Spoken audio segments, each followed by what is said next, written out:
तो आज हम बायोलॉजी के पहले चैप्टर्स का जो एनसीईआरटी के जो क्वेश्चंस थे वो सारे चीज़ को हम सोल्व कर दिए थे, लेकिन उसके साथ साथ कुछ और भी क्वेश्चंस हैं, लेकिन लोगों का रिप्लाई आ नहीं पाता है कि हाँ हमें पढ़ना है, नहीं पढ़ना, समझ में नहीं आता है। इस वजह से उसको हम बंद कर दिए थे। लेकिन फिर से कुछ लोगों का कहना है कि सर नहीं स्टार्ट रखिए, 2-4 की वजह से ऐसा नहीं करना है। तो आज से हम फिर इसको लेकर के लेक्चर्स को चले हैं और यहाँ पर हम आपको कुछ कुछ बताने जा रहे हैं। तो सबसे पहला जो आपको चैप्टर्स जो था कि जीवों में जो जनन था वो किस प्रकार से होता है, और यहाँ पर हम बताए थे कि जनन क्या है। तो फिर से उन्हीं सारे चीज़ों को, बाकी उन सभी 18 क्वेश्चन को आप समझेंगे तो आपको काफ़ी समझ में आ ही गया होगा। लेकिन कहा जाता है कि जनन क्या है और जनन हम किसे कहते हैं। तो आपको हम बताए थे कि जनन के द्वारा कोई भी जीव की बढ़ोतरी की जाती है, यानी ऐसी प्रक्रिया है जिसके द्वारा जीव नए नए संतति को जन्म देते हैं। इसी में से अगर मानते हैं कि जीवन अवधि किसे कहते हैं, तो अगर कहिएगा कि जीवन अवधि यानी कि जो लाइफ स्पैन है, जन्म से लेकर यानी कि किसी जीव के जन्म से लेकर उसके प्राकृतिक मृत्यु तक का जो समय होता है वह क्या कहलाता है, जीवन अवधि या जीवन काल कहलाता है। ठीक है, अब मानते हैं कि जीवन काल या जीवन अवधि निकालना है। तो जीवन अवधि क्या हो गया कि आपको जैसे मानते हैं कि अगर किसी व्यक्ति का जन्म 2000 ईस्वी में हुआ, ठीक है, 2000 ईस्वी में हुआ और 2050 में या 2020 में जो है वो मर गया। ठीक है, तो 2000 से 2020 तक का जो रेंज है एक कितने वर्षों का हुआ, 20 साल का। तो एक किसी जीव का जीवन आयु क्या हो गया, आपका जीवन काल क्या हो गया, 20 वर्ष। ठीक है ना, जिसे हम जीवन अवधि भी कहते हैं। यानी कि अगर कोई जीव जन्म लिया है तो उसको एक दिन मृत्यु को प्राप्त होना तय है। और अगर हम जीवन अवधि की बात करें तो ये जीवन अवधि किसी भी जीव के उसके शरीर से कोई मतलब नहीं, ठीक है ना। और अगर एक कोशिकीय की बात करें तो एक कोशिकीय जो जीव होते हैं वो आपको क्या होते हैं, अमर होते हैं। एक कोशिकीय जीव को हम लोग अमर कहते हैं, ठीक है। लेकिन जो बहुकोशिकीय जीव वगैरह जो हो तो वो आपके अमर नहीं होते हैं। यहाँ पर ये भी हम बता रहे हैं आपको कि किसी भी जीव को अगर हम उसके शरीर से लेकर के चलें कि इसकी इतनी बड़ी शरीर है तो ज़्यादा साल जिएगा और छोटा है तो कम साल जिएगा, ये कोई ज़रूरी नहीं है। अगर इसकी हम तुलना करें तो आपको सबसे पहले की तुलना हम क्रो यानी कि कौवा से करवाते हैं, ठीक है ना। अगर मानते हैं कि एक आपका क्रो कौवा है और एक आपका पैरोट यानी कि तोता है। अगर हम कौवा और तोता की बात करें तो देखिए, अगर हम कौवा और तोता की बात करें तो यदि कौवा की उम्र आपको 15 साल है, अगर मानते हैं कि जीवन आयु इसकी 15 साल है, तो वहीं इसी के समान, इसी के लगभग साइज में कौवा तो थोड़ा बड़ा भी हो जाता है तोता से, लेकिन मानते हैं कि दोनों का समानता जो है अगर इसकी तुलना करें तो इसकी 140 साल है। अब आप सोचिए, जहां कौवा की उम्र 15 साल और तोता की उम्र कितनी है, 140 साल। एक चीज ये आश्चर्य करती है कि नहीं। तो यहाँ पे कहता है कि उसके शरीर से कोई मतलब नहीं है कि वो बड़ा है शरीर या छोटा है, भारी है कि क्या है। ये जीव की आयु, जीवन अवधि एक प्राकृतिक है, प्रकृति के अनुसार ही निर्भर करती है कि उसकी जो जीव निर्धारित है वही आपको जीवन अवधि कहलाता है। यानी कि जो जीवन अवधि होता है, कुछ जीवों की जीवन अवधि कुछ समय से लेके कुछ घंटों तक होते हैं, तो वही कुछ कुछ जीवों की जीवन अवधि लगभग 11,300 वर्षों तक होते हैं। तो बड़े बड़े जो प्लांट्स होते हैं, लार या वृक्ष वगैरह होते हैं, बहुत लंबी लंबी उम्र उनकी होती है। तो इस प्रकार से आप इनकी जीवन अवधि की तुलना भी कर सकते हैं। अगर हम मानव हैं, ठीक है ना, तो मानव अगर बहुत कितना दिन जीते हैं, तो सबसे पहले मान के चलते 120 था, 120 से 100 पर पहुंचे, 100 साल से आपको 60 वर्ष लिखा गया। तो 100 से लेकर 60 वर्ष इसका औसत माना गया कि एक मनुष्य का जो जीवन आयु है 60 से 100 वर्ष तक माना गया है। ठीक है, तो इस प्रकार से हम निकाल सकते हैं। तो अगर मानते हैं कि कछुआ ले लें तो कछुआ छोटा सा जीव है और सोचिए 150 साल जीता है, 200 साल जीता है, तो है कि नहीं आचार्य। तो इसीलिए हम कह सकते हैं कि किसी भी जीव की जीवन आयु जो है, जीवन अवधि जो है, किसी जीव से कोई मतलब नहीं है। और यदि जीव आया है तो एक दिन न एक दिन उसको मृत्यु को प्राप्त भी होना पड़ेगा। जो जीवन अवधि थे इसके। कुछ क्वेश्चंस होते हैं विदलन क्या है, ठीक है, विदलन क्या है।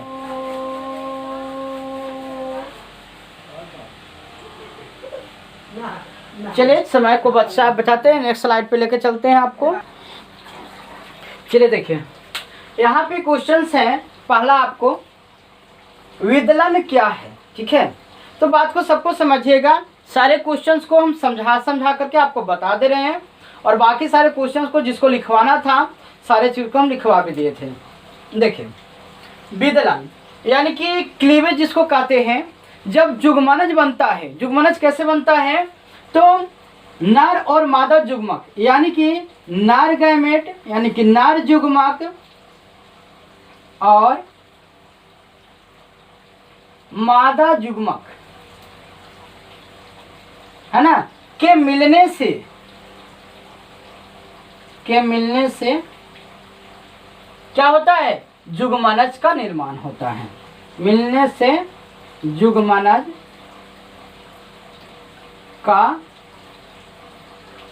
निर्माण होता है, ठीक है ना। यानी कि और जब नर जुग्मक मादा जुग्मक आपस में मिलते हैं तो उसके क्या कहते हैं, निषेचन भी कहते हैं, कि फर्टिलाइजेशन कहते हैं। और निषेचन के उपरांत ही किसका निर्माण होता है, जाइगोट यानी जुगमनज का निर्माण होता है।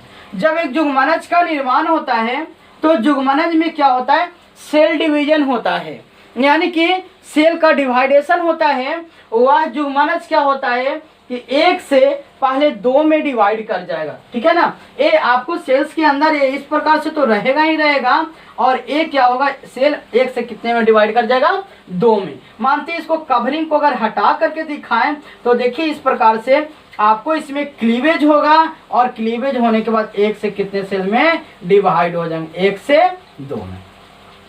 फिर डिवाइड करेंगे सेल्स, और दो से कितने में डिवाइड हो जाएंगे, चार में, ठीक है ना। यानी कि दो से कितने बन गए, चार। एक किस विभाजन के द्वारा हो रहा है, समसूत्री विभाजन के द्वारा। चार से कितने बनते हैं, तो 8 बन गए इस प्रकार से, और 8 से कितने हो गए, 16।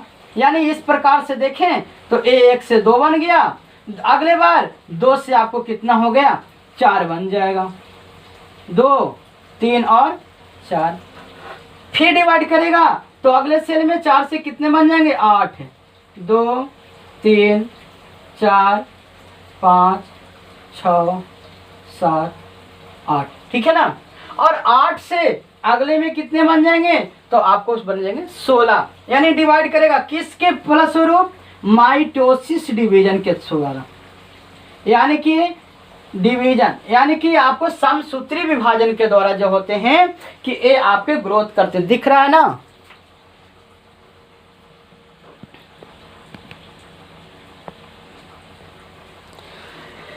ठीक है, तो ये आपको जो होते हैं कि समसूत्री विभाजन के द्वारा क्या होता है, ये आपको होते हैं। अगर मानते हैं आपके 8 से अगले बार में कितने हो जाएंगे, 16, 3 4 5 6 7 8 9 10 11 12 13 14 15 16, ठीक है। आपको 16 बन गए। अब 16 बनने के बाद क्या हुए यहाँ पर कि आप ध्यान सुनिएगा, जो ये जो 16वें सेल हुआ इसको हम बोलते हैं मॉरूला। याद रखिएगा, आपको शुरू जाइगोट है, आपको ये आपको सिंगल जाइगोट मान के चलते हैं। ये एक सिंगल जाइगोट है, ठीक है। एक सिंगल जाइगोट में समसूत्री विभाजन हुआ, और 1 से 2 में डिवाइड कर गए, 2 से 4 में, 4 से 8 में, और 8 से आपका 16 में। तो देखिए आपको 16 में हुए तो ये मॉरूला की अवस्था हुए, और मॉरूला की अवस्था के बाद ये आपको किस अवस्था में परिवर्तित हुए, ब्लास्टुला में। यानी कि इस प्रकार से जो सेल्स होंगे, इन सभी सेल्स में इस प्रकार से ब्लास्टुमा में बढ़ेंगे, और जिसके अंदर ब्लास्टोसिल नामक गुहा होती है, ठीक है ना। और ब्लास्टोसिलिन नामक जो है एक पदार्थ भी होता है। और आगे जब ये डिवाइडेशन करता है तो इसके बाद एक गैस्ट्रुला क्लियर होती है, जो आपको 3 पार्टों में अलग अलग बढ़ जाता है। एक्टोडर्म, मेसोडर्म, मेसोडर्म आपको जो है डिवाइड करना शुरू हो जाती है। तो ये जो डिवीजन के जो प्रक्रिया है, इसी प्रक्रिया को हम लोग क्या कहते हैं, विदलन कहते हैं। यानी कि क्लीवेज होता है आपको, और धीरे धीरे सेल आपको क्या होता है, डिवाइड होते जाता है। नेक्स्ट है आपका मानव मादा में रजो चक्र से आपका क्या अभिप्राय है। तो देखिए मानव मादा में क्या होते हैं, मेस्ट्रुअल साइकिल की प्रक्रिया होती है, मासिक धर्म की जो प्रक्रिया होती है, ठीक है। इन प्रक्रिया में क्या होते हैं कि आपको इंडोमेट्रियम जो गर्भाशय के अंदर, ये आपको मान के चलते ये आपको गर्भाशय है, ये आपको गर्भाशय है इस प्रकार से, ठीक है। तो गर्भाशय के अंदर एक लेयर होती है, इंडोमेट्रियम की जो लेयर होती है, रजोस्राव के साथ साथ क्या होते हैं, ये टूट करके बहाव के रूप में बाहर निकल जाते हैं।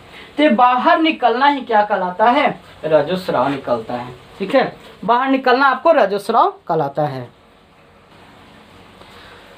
तो ये आपको इस प्रकार से सारी चीजों को बनती है।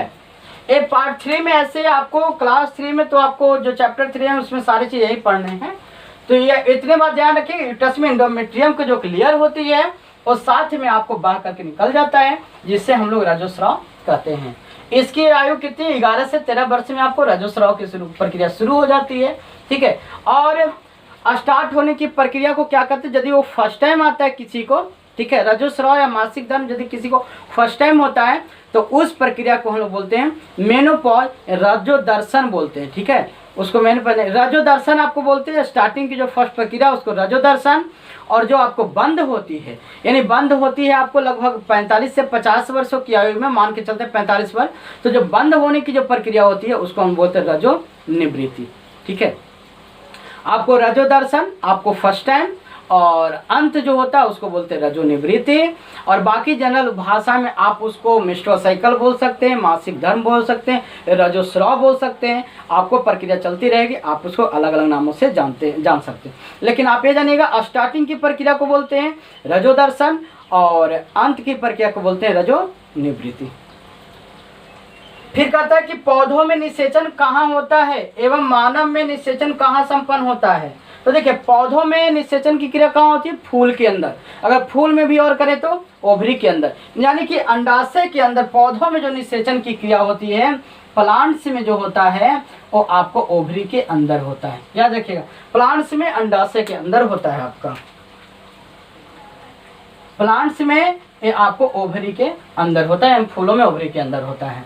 जो आपको यहाँ पर इस प्रकार से आप देखते हैं ना कि इस प्रकार से आपका ओवरी है, यहाँ पर जो है कि आपको निषेचन की क्रिया इसके अंदर में संपन्न होती है। इसके बाद कहता है कि मानव में कहाँ होता है, मानव मादा में कहाँ होता है।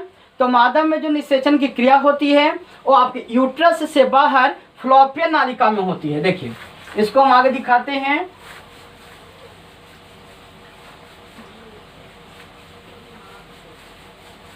देखिए इस प्रकार से मानते हैं, आपका गर्भाशय बना होता है,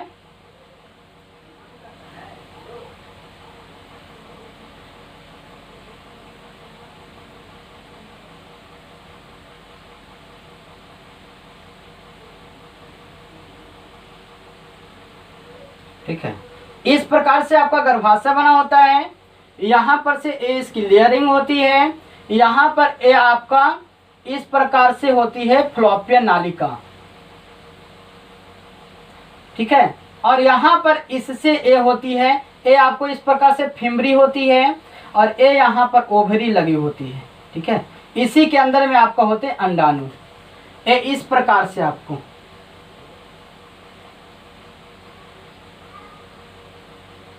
ठीक है। और ये आपको ओवरी, ठीक है। ये आपको यहाँ पर ए गर्भाशय के अंदर में ए आपका ये जो बॉम्ब है, और यहाँ पर इसकी जो है लेयर होती है, 3 परतों से बनी होती है लेयर, ठीक है। ए इसका वेजाइनल पोर्शन है स्टार्टिंग का। तो यहाँ से देखिए जब यहाँ से निकल के जाता है, अगर अंडा ओवरी से परिपक्व अवस्था में 14वें दिन जब निकलता है तो इसको हम लोग बोलते हैं ओवुलेशन। इस बात को ध्यान रखिएगा, छोटी छोटी बातों को बता रहे। सिर्फ यहाँ पर निषेचन की हम बात कर रहे थे कि कहाँ पर होता है। तो निषेचन कहाँ पर होता है मानव में, तो जो फ्लोपियन नालिका है इस फ्लोपियन नालिका में होता है। लेकिन फ्लोपियन नालिका में अगर बोले जाए किस स्थान पर होता है, तो यहाँ पे होता है एम्पुला का रीजन होता है। एम्पुला जिसको बोलते हैं, एम्पुला के इस्थमस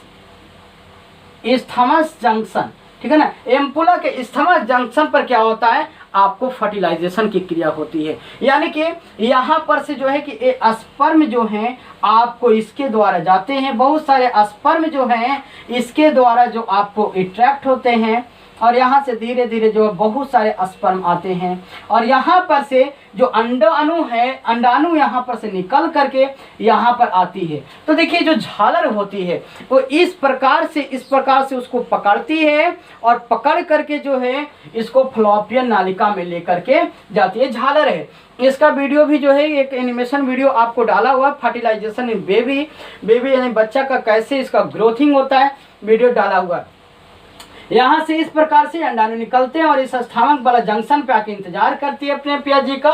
ठीक है, जैसे ही स्पर्म आता है ये फर्टिलाइज करती है, यानी कि इसकी शादी होती है, इसकी प्रक्रिया आगे होती है। तो ये हम बताने की कोशिश कर रहे थे कि निषेचन की क्रिया कहाँ होती है। तो निषेचन की क्रिया आपको फ्लोपियन नालिका में होती है। ठीक है ना, फ्लोपियन नालिका की खोज से गटेरियो फिलन ने 1527 ईस्वी में आपको किए थे। तो देखिए ये क्वेश्चन आपके हुए, अभी और बहुत सारे आपके क्वेश्चंस हैं जो हम आपको धीरे धीरे करके सारे को डील कर देंगे। लेकिन आप लोग पढ़िए, कम से कम कमेंट्स में बताइए कि क्या चाहिए नहीं चाहिए। आप अगर बताएंगे नहीं तो हम कैसे समझ पाएंगे कि आपको क्या ज़रूरत है या नहीं है। ठीक है, जितनी बातों को समझा रहे हैं सारी बातों को आप एक एक कर समझने की कोशिश करेंगे, ध्यान दीजिएगा। इसके बाद हम सारे MCQ को भी जो है कि पढ़ाएंगे, आपको लिखवा देंगे। हम सारे कुछ को एक एक कर बोल देंगे, आप उसको लिख लीजिएगा। चलिए नेक्स्ट स्लाइड पे हम आते हैं नेक्स्ट क्वेश्चन के लिए। तो अब हम नेक्स्ट क्वेश्चन आपको एक करने जा रहे हैं और इन सभी का आप बात समझने की कोशिश कीजिएगा सारे चीज़ को। नेक्स्ट आता है कि फूलों में लैंगिक जनन के लिए विशेषित अंग कौन कौन से हैं। तो देखिए फूलों के अगर एक टिपिकल फ्लावर की बात करें तो टिपिकल फ्लावर के टोटल कितने पार्ट होते हैं? 4, जायांग, पुमंग, ठीक है, और क्या होता है? दलपुंज और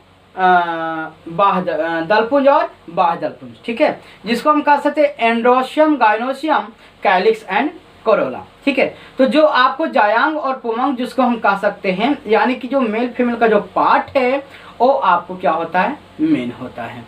यानी कि क्या बोल सकते हैं इसको? अस्टेमेन, यानी कि जो मेल पार्ट है अस्टेमेन बोल सकते हैं और फीमेल पार्ट को क्या बोल सकते हैं? पिस्टिल वगैरह बोलते हैं। तो इसे हम क्या बोलते हैं? पुमंग और जायांग। तो पुमंग और जायांग क्या होते हैं? मेन पार्ट होते हैं फूलों को जो लैंगिक जनन में काट जाते हैं। इसके बाद कहता है फूल का कौन सा भाग फल का रूप लेता है? ये भी बताया हुआ था कि फूल जो फल होता है, फूल जो में जो ओवरीज होते हैं यानी जो अंडाशय होते हैं, यही आगे चल के क्या होता है? फल का रूप धारण कर लेता है। और अंडाशय जो भित्ति होता है, अंडाशय की जो दीवार होती है, वो आगे चल के क्या रूप ले लेता है? फल भित्ति का रूप ले लेता है। फिर कहता है ब्लास्टुला को गैस्टुला से किस प्रकार भिन्न कहा जाता है? ठीक है ना, तो ब्लास्टुला को गैस्टुला से किस प्रकार भिन्न कहा गया है? तो अब मैं देखते हैं कि अगर गैस्टुला की बात करें तो गैस्टुला में एक सेल होती है, ठीक है ना, जिसके एक गुहा होती है और वो गुहा ब्लास्टोसील नामक जो है, ब्लास्टोसील नामक गुहा से बनी होती है। देखिए ब्लास्टुला जो होती है ये ब्लास्टोसील नामक गुहा से बनी होती है। इस बात को जरूर याद रखिएगा कि ब्लास्टुला जो होता है वो ब्लास्टोसील नामक गुहा से बनी होती है जो एक परतीय होती है। जबकि अगर हम बात करें इसकी गैस्टुला की बात करें, जबकि गैस्टुला की बात करें तो आर्केंटेरॉन, ठीक है, आर्केंटेरॉन, ठीक है, नामक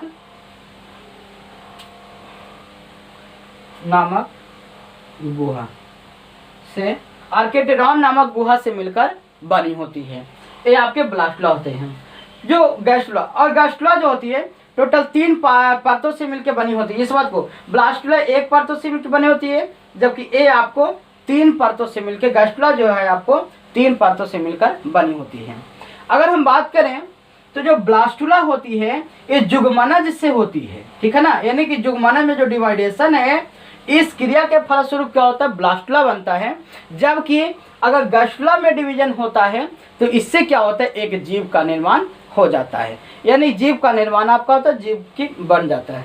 ठीक है, इसमें कहता है कि विदलन द्वारा समान कोशिकाएं बहुत है, ठीक है ना। विदलन द्वारा गैस्ट्रुला में समान कोशिकाएं आपकी काफ़ी बनती है, ठीक है। जबकि यहाँ पर कोशिकाएं जो होता है गैस्ट्रुला में जो कोशिकाएं बनने की क्रिया होती है बहुत धीमी होती है, क्योंकि यानी कि अगर जो बच्चे जो बनने की जो प्रक्रिया होती है एक किससे होती है, तो ये आपको गैस्ट्रुला वाले भाग से होती है, और जो कि सेल डिवीजन में जो प्रक्रियाएं होती है वो किससे होती है, ब्लास्टुला से होती है। इस बात को ध्यान रखिएगा। तो ये सारे चीज़ है आपके। इसमें भ्रूण एक बहुकोशिकीय संरचना है जो जुग्मनज से बनती है, ठीक है ना। ये हम बता चुके हैं जुग्मनज से बनती है, और ये जो होती है आपको गैस्ट्रुला जो होती है ये आपको एक प्राणी का निर्माण आगे चल के करती है।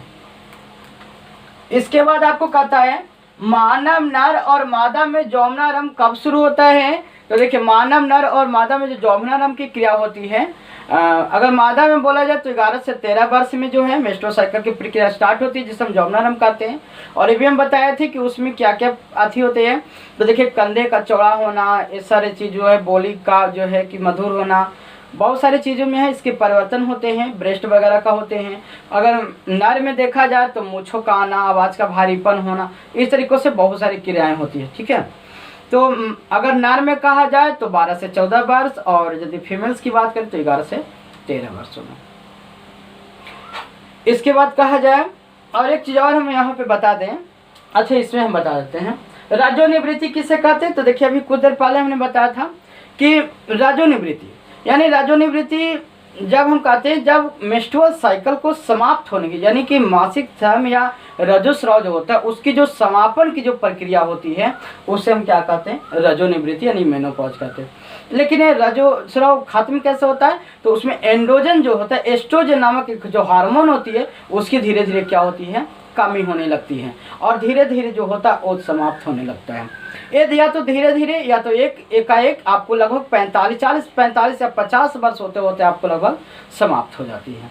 जबकि अगर और इसमें जो होते हैं कि स्त्रियाँ क्या करती है कि गर्भधारण नहीं कर पाती, जब तक ये मेंस्ट्रुअल साइकिल आपका हो रहा है आपके गर्भधारण कर सकती है, और यदि मेंस्ट्रुअल साइकिल आपको नहीं हो रहे हैं तो गर्भधारण नहीं कर सकते, ठीक है। इसके साथ साथ बहुत सारी और भी प्रक्रियाएं होती हैं कि कभी कभी सही रहने के बाद भी बहुत सारे प्रॉब्लम्स होते हैं, तो बहुत सारे उसके लिए अलग से चेकअप करवाने पड़ते हैं। जबकि अगर हम बात करें इनमें, अगर बात करें जो मेल्स में करें, तो मेल्स में क्या होते हैं कि अनंत तक जब तक वो जीवित हैं तब तक उनमें स्पर्म बनते हैं, जुग्मक बनते हैं। लेकिन मेल्स में क्या होते हैं कि उनमें क्षमता खत्म हो जाती है, ठीक है। यानी कि जो मैथुन क्रिया की जो क्षमता होती है वो आपके धीरे धीरे क्या हो जाती है, समाप्त हो जाती है। तो जब तक ये सारी चीज़ हैं तब तक थोड़ा सा हिस्ट पुष्ट रहता भी है, और जब धीरे धीरे स्थिति ढलने लगती है तो धीरे धीरे कमज़ोर होने लगती है, उत्तक वगैरह सारे क्या होते हैं, कमज़ोर होने लगते हैं। तो ये आपके कुछ क्वेश्चन थे। इस तरीक़ों के आपको बहुत सारे क्वेश्चंस आपको मिल जाएंगे चैप्टर्स 1 में ही पढ़िएगा तो, ठीक है। लेकिन आप थोड़े बहुत रिप्लाई करते रहें, हमें बताएं कमेंट सेक्शन में कि आपको चाहिए क्या चाहिए, ठीक है। इसके बाद या फिर जो क्वेश्चंस आपको नहीं समझ में आ रहा है वो क्वेश्चन भी आप हमें भेज सकते हैं, हम उसको समझाने की कोशिश करेंगे। चलिए नेक्स्ट स्लाइड पर हम लोग देख लेते हैं। तो ये हमारा नेक्स्ट क्वेश्चन है, मानव प्रजनन से आपका क्या तात्पर्य है, ठीक है। तो ये हम आपको बता दें, ये इसको हम इसलिए लिख दिए हैं भी आपको, आप इसे लिख सकते हैं, इन अंगों को याद रखिएगा, ठीक है। तो हम इसको समझा देते हैं मानव प्रजनन से क्या तात्पर्य है, ठीक है। तो सबसे पहले हम प्रजनन को तो जानते हैं कि किस प्रकार से प्रजनन होता है, लेकिन उन प्रजनन के अंतर्गत उनके कुछ अंश होते हैं, ठीक है। जैसे मानव जो होता है यह एक लिंगी प्राणी है, अर्थात एक लिंगी कहने का मतलब है कि इनमें नर एवं मादा जननांग अलग अलग पाए जाते हैं, ठीक है। जिनमें नर जननांग पाए जाते हैं वो आपके नर होते हैं यानी पुरुष होते हैं, और जिनमें मादा जनन तंत्र पाए जाते हैं वो क्या कहलाते हैं, स्त्री कहलाते हैं। इनमें कुछ लैंगिक द्विरूपता पाए जाते हैं, यानी कि एक प्राइमरी सेक्स ऑर्गन, एक आपका सेकेंडरी होता है। प्राइमरी में वो हो जाते हैं जिनका डायरेक्ट कांटेक्ट जो है जुग्मक से हो जाता है, वो आपके प्राइमरी हो जाते हैं। और ये आपको क्या होते हैं, सेकेंडरी, जो उनके कुछ कुछ जननांग सहयोग देते हैं। जैसे अगर हम कहा जाए इनमें बात, अगर मादा की बात करें तो देखिए, और इनमें मादा मानव में क्या होता है कि एक बल्वा होता है, यानी कि बल्वा है, लेबिया मजोरा है, लेबिया माइनोरा है, क्लाइटोरिस है, ब्रेस्ट, ओविडक्ट, अंडवाहिनियाँ, यूटस यानी कि बच्चेदानी बॉम्ब कह सकते हैं, सर्विक्स, और ये आपका है वेजाइना योनिक कह सकते हैं, एक्सटर्नल जेनेटेरिया यानी कि बाह्य जननेंद्रिय होता है। ठीक है, इसके साथ साथ आपको कुछ कुछ जनन अंग जो होते हैं, इन सभी अंगों मिल करके आपके मैमरी ग्लैंड्स के साथ जो है कुछ कार्य करते हैं। देखिए इसकी जो संरचनात्मक है ये सारे चीज अलग अलग होते हैं।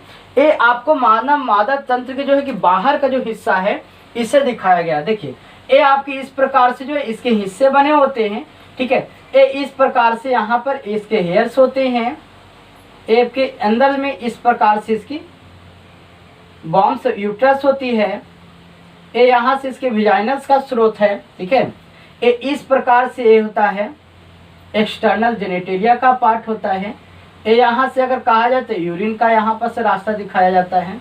ठीक है, इस प्रकार से ये बाहर का हो गया आपका लेबिया मेजोरा, और अंदर का जो पार्ट होता है वो होता है लेबिया माइनोरा। ठीक है, यानी जो बाहर की जो फोल्डिंग लाइक जो स्ट्रक्चर्स होती है उसे बाहर वाला को कहते हैं हम लोग लेबिया मेजोरा, और अंदर का जो पार्ट होता है उसे हम लोग क्या कहते हैं लेबिया मेजोरा। ठीक है, और यहीं पर ये आपका वेजाइना है, यहाँ पर ये आपका सर्विक्स होता है।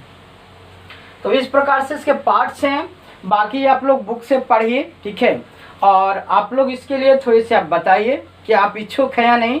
अगर इच्छुक हैं तो आप लोग को फिर से जो है कंटिन्यू इसके वीडियो अपलोड होते जाएंगे, या तो फिर जब हम क्लास स्टार्ट करेंगे पढ़ाई के बाद तो फिर हमारा सारा चीज़ सीरियल वाइज अपडेट होते जाएंगे। तो जो भी लोग हैं, जो भी स्टूडेंट हैं, हमें बताएं कि आपको पढ़ने हैं नहीं पढ़ने हैं। ठीक है, तो सारे चीज़ को क्वेश्चन हम आगे चल के करवाते जाएंगे, और बाकी समय मिलने के बाद ऐसे भी जो हमारे स्टूडेंट हैं जो परमानेंट हैं उनके लिए हम कुछ न कुछ करते रहेंगे। ठीक है, तो धन्यवाद।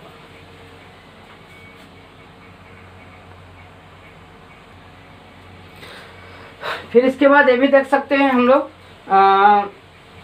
नर के भी कुछ पार्ट होते हैं, जैसे आपके ब्रिसन है, एपिडिडाइमिस है, ठीक है, पेनिस है, स्क्रोटम्स वगैरह हैं। ये सारे किसके पार्ट होते हैं आपके, टेस्टिस वगैरह किसके पार्ट होते हैं, मेल के पार्ट होते हैं। तो ये सारा अलग अलग प्रकार का आपको पार्ट होता है। तो सारे चीज़ आप बुक्स वगैरह से देख सकते हैं, पढ़ सकते हैं। यदि कोई दिक्कत हो तो आप हमें बता सकते हैं। इसमें अभी बहुत सारे क्वेश्चंस आपको छुपा हुआ रहता है, हम ऐसे आपको क्वेश्चन लिखवा देते हैं, आप इसे बताइएगा। ठीक है, हम आपको कुछ क्वेश्चंस लिखवा देते हैं, बनेगा तो ठीक है, नहीं तो आप हमें कमेंट्स में बता सकते हैं।